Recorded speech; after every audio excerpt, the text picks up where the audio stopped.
What is going on YouTube? It's your boy Arbo Man and welcome back to another video. Yo, I was pretty messed up yesterday.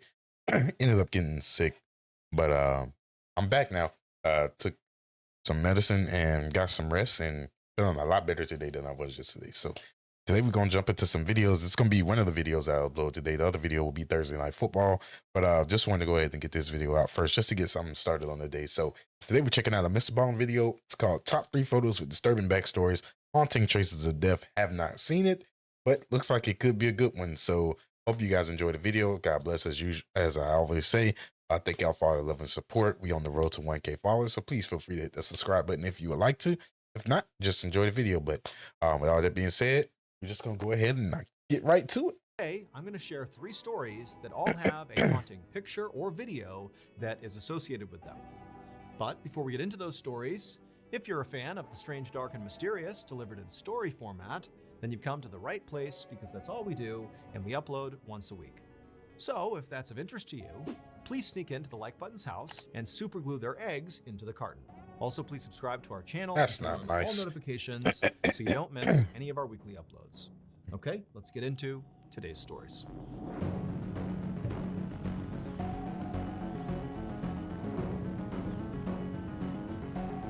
Woo! Yeah.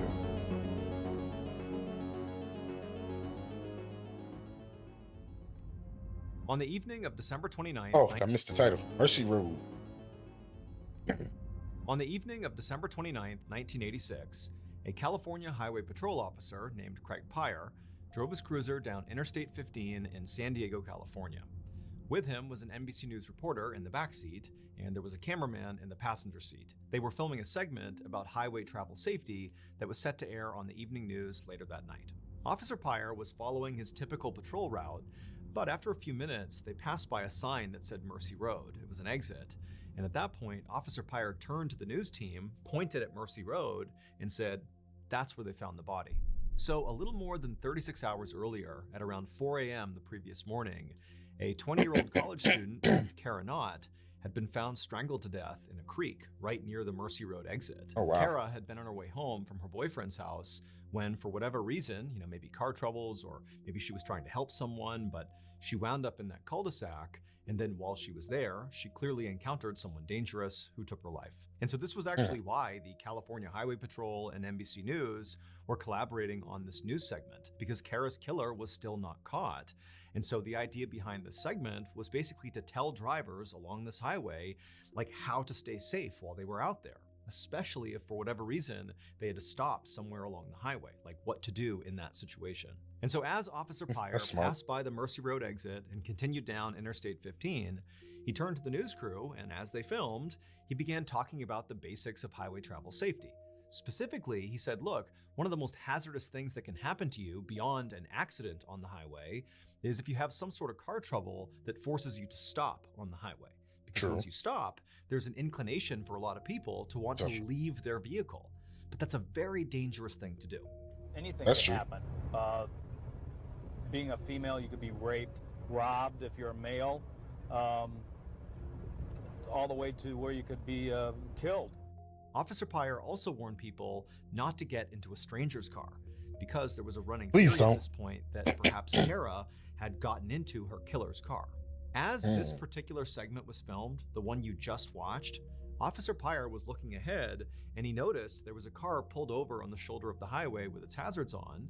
So he turned to the news crew and basically said, look, here's a chance for us to actually show the people in real time what to do in case your car breaks down on the highway. So he pulled his cruiser over right behind the stalled car, he got out, and then gestured for the news crew to come with him.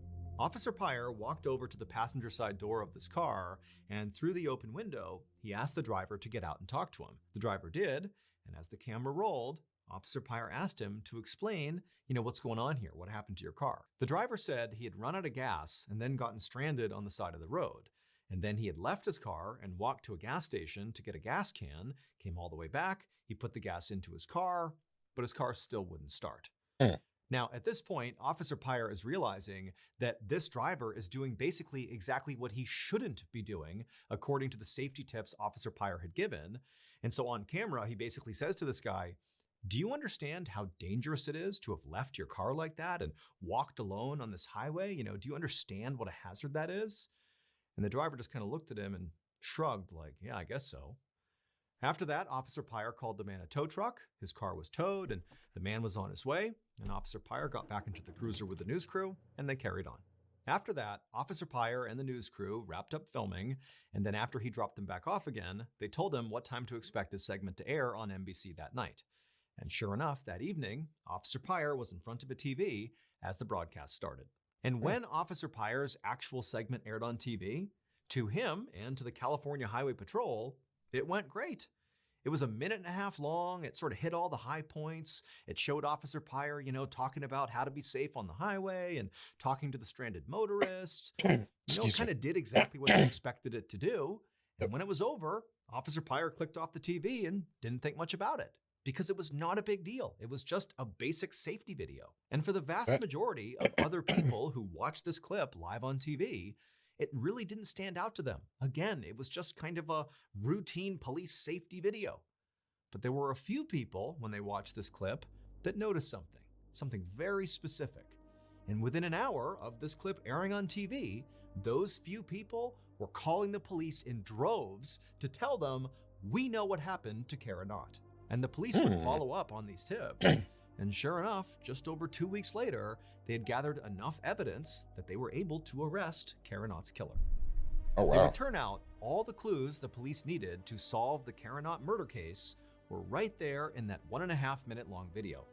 Because what happened to Kara had almost happened to over 24 other women in San Diego. And those young women were the ones who saw the news segment that happened live, and they noticed this particular detail that clearly telegraphed who Kara's killer was. They were the ones who called police. On the night of Kara's murder, December 27th, 1986, she pulled off Interstate 15 on the Mercy Road exit, and she came to a stop in that cul-de-sac. Now, we don't know exactly why she came to a stop in there, but either way, she was there, and that's where she encountered her killer. Now, the other 24 women who encountered the same person, the killer, they were terrorized and kind of tortured and held hostage for a couple of hours, but eventually were let go. But Kara wasn't. During her encounter, at some point, the killer clubbed her over the head and then strangled her to death with a rope. Now, the killer, at first, had gotten away with this until they were featured on that 1.5 minute long video. And some of those women who had survived their attack, they're watching the segment, and suddenly their attacker is on TV. Now, they had previously reported their attack to police, but to this point, nothing had been done. And now they're staring at, for sure, the person who attacked them, who's right on TV. And critically, as part of this segment, they're hearing about how this other young woman had been attacked and killed on this highway. And they're thinking, oh, this person did that to me. I barely got away. I bet they killed this girl. And on top of that, as they're watching the news, staring at their attacker, they can see there's a fresh cut over their eye. And so put that all together and they thought, boom, that's the person who killed Kara Knott. And sure enough, the police would follow up on these tips and they would confirm that the man in the video with the cut over his eyebrow was Kara's killer. And Kara's killer was none other than Officer Craig Pyre. Oh, it's Officer the cop? Pyre was found guilty of murder and sentenced to 25 years to life in prison. Since being incarcerated, he has gone. I thought it was the. Oh, okay. That's a. He's starting off with a banger. I thought it was the other dude that got pulled over. Oh, bro. I thought it was the other guy. Oh, man. I promise I didn't expect him to say it was the cop. Oh, crap. Other than Officer Craig Pyre. Wow. Officer Pyre was found guilty of murder and sentenced to 25 years to life in prison. Since being incarcerated, he is. Wait, I'm just curious because I want to, because they did show. Can you see the scar? Male, all the way to where you could be killed. Officer Pyre. I don't think you could see it. I was trying to see if you could see the scar on his forehead. And suddenly they're attacked. And so put that all together and they thought, boom, that's, and they was Kara's killer. After being incarcerated, he has gone up for parole 2 separate times and been rejected both times. Good. However, he is up for parole again in 2027. You're right where you need to be. Thank you to BetterHelp for sponsoring today's video. That's... This time of year, right after the holidays and the new year, can be pretty difficult. To BetterHelp. That's how you start off with a banger, though. I'm not gonna lie. I thought it was gonna be the dude they pulled over, or the dude they tried to help. Like, obviously, that I guess maybe I should have expected that it was a cop, because obviously that's the obvious answer that it's him. But man, that was crazy. I was like, yo, I did not expect that. .com/Mr.Ballen. Excuse me for the get cough. 10% off your first month of therapy.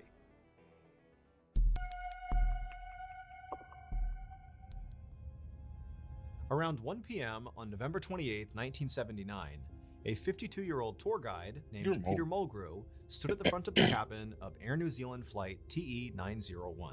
Out the window next to him, he looked out and he saw this vast white landscape reflecting the afternoon sun. And so he grabbed the microphone and announced to the 237 passengers that they were now flying over Antarctica.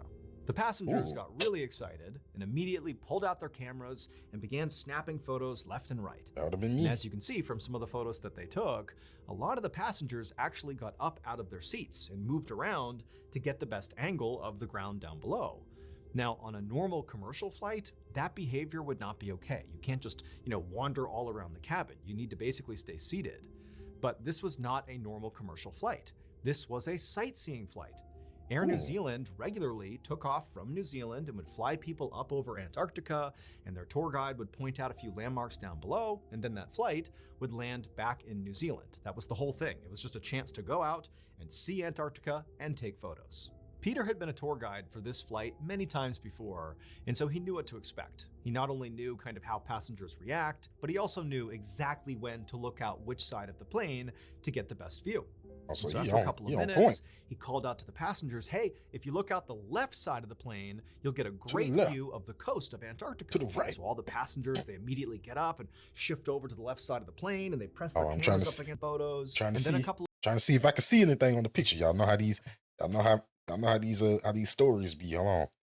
You gotta investigate. Is that a person right there? Something?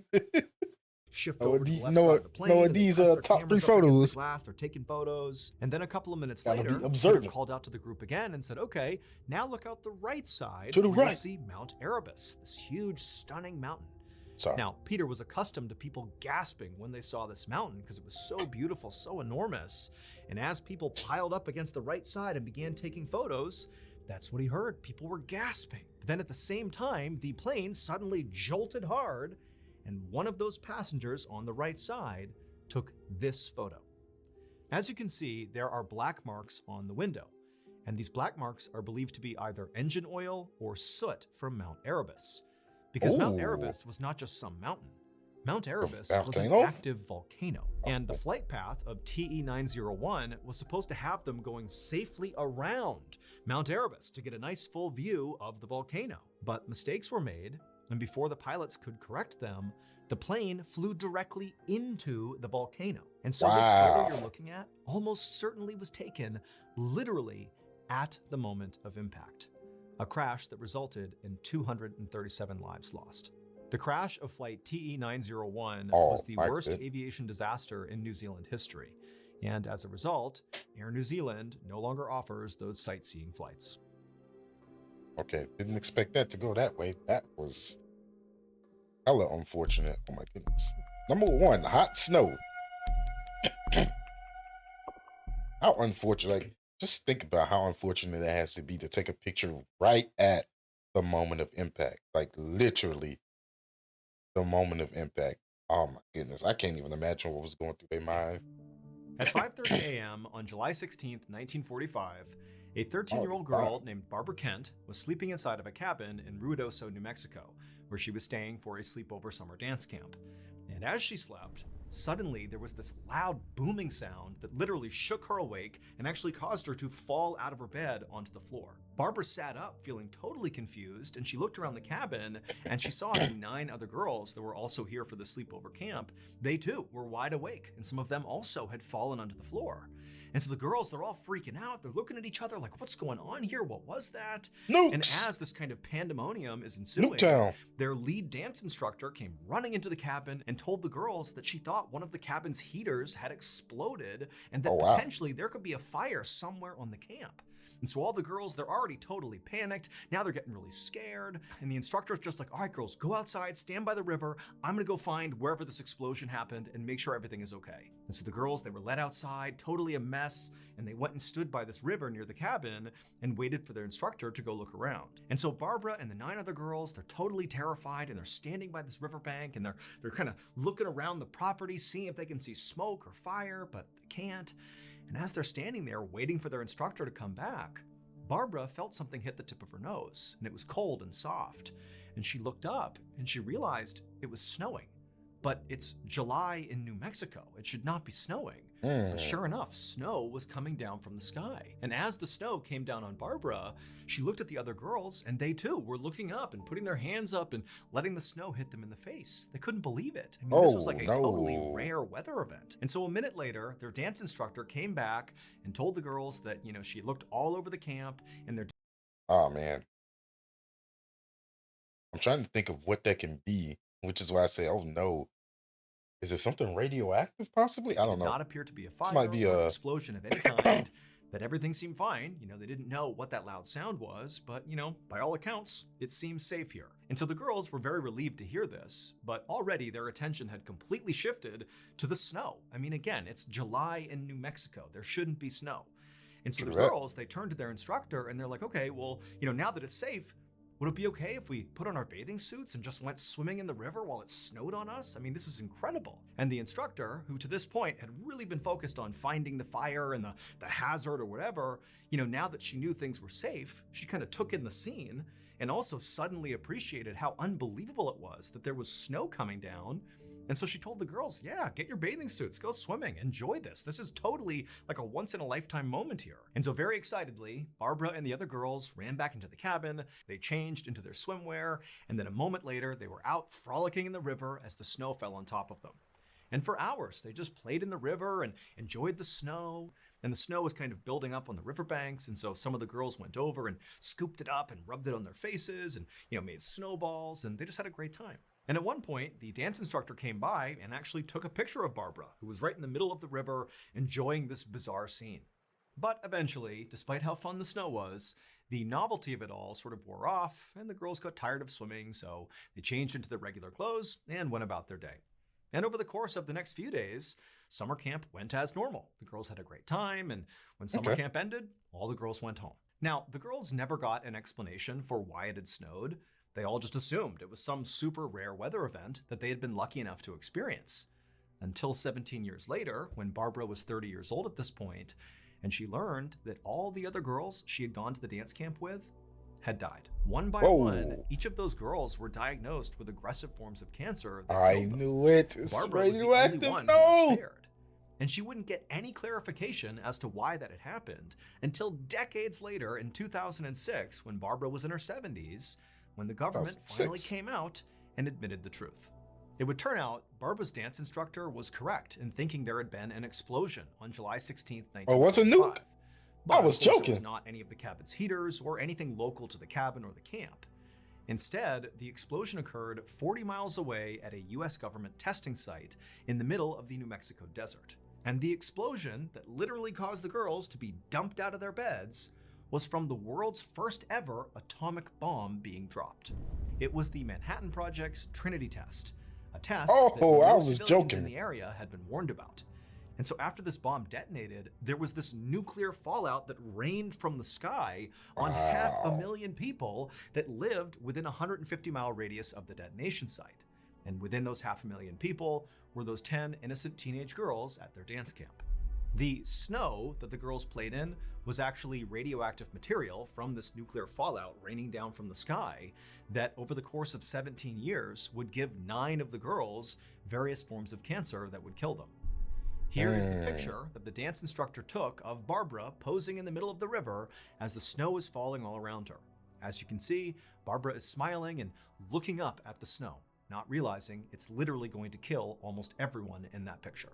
As for Oh Barbara, my she did not goodness. die young. However, she would suffer from multiple cancers and illnesses, all associated with radiation exposure. Oh my goodness. Oh, In case you didn't know, bro, I was joking when I said nuke, but I kind of just, I guess I kind of associated it with the time, 19, I think he said 1945. So I kind of associated the time with, maybe thinking, oh, they might be testing the nuke. But I was joking. I had no idea that was going to actually be the situation, man. That's very heartbreaking. That first story, it seems like the first story is like one thing I do appreciate about these videos, he does a great job of choosing the first story that he tells, or the number three, when it comes to, how he breaks them down. The number three story, which is supposed to be the one that gets everything started, gets you locked into the first two. He does a great job of picking number three, because that number three story, every time it has you like, what the heck? And it makes you just anticipate, like, man, how can it get crazier than this? Like, it really does. It really locks you in. So he does a fantastic job of that. But dang, rest in peace to a lot of people lost their lives in this video. Rest in peace to everybody. And I had a feeling when he started singing Snow, I'm like, it has to be something radioactive, right? But yeah, took them forever to finally admit it, huh? Freaking lying behind government. But yeah, rest in peace to all those people, man. Heartbreaking, especially the people on the New Zealand flight. The young lady in the first story who was killed by a no good cop who wanted to pretend like he's giving highway safety tips, and then the radioactive fallout, which still Barbara, dealt with a lot of health issues as well. So very unfortunate for her too. But I hope you guys enjoyed the video, though. I hope you guys enjoyed the reaction. Some crazy stories today. So hopefully you guys enjoyed it. But all that being said, I love y'all. God bless. And I will catch y'all in the next one. But until then,